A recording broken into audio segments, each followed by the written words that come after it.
As we celebrate Black History Month, one North Philadelphia school is working to create the next generation of scientists and engineers. Minorities have historically been underrepresented in what's known as STEM or STEAM, standing for science, technology, engineering, art, and math.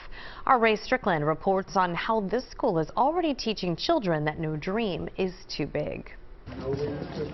Inside one North Philadelphia school is where the seed is being planted to grow the next scientist or engineer. I always tell you all the time that you are the best and you deserve the best.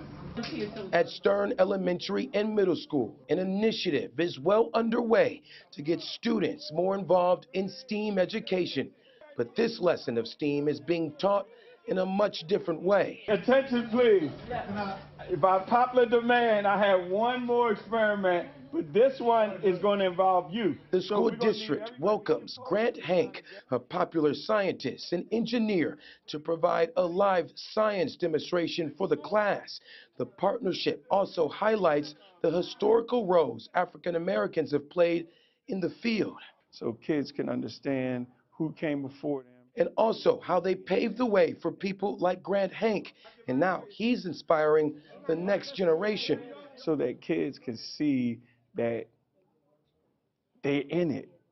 It's people like me that are doing it. Grant Hank and the district are trying to close the gap as it relates to diversity in STEAM. A 2021 Pew Research Center report found black workers made up only 9% of the workforce. It is significant. Chief of Curriculum for the district, Nishawana Francis Thompson, says those numbers are why this class is set to become a STEAM lab that's expected to be finished in the next couple of months. We want to continue to create the next generation of black scientists. I feel like this gives others hope, not just me. 8th grader Kasir Phillips, who wants to be an engineer, says seeing Grant Hank gives him the courage to continue to pursue a career in STEAM. I feel like this gives others hope, not just me. Reporting in North Philadelphia, Ray Strickland, CBS News, Philadelphia.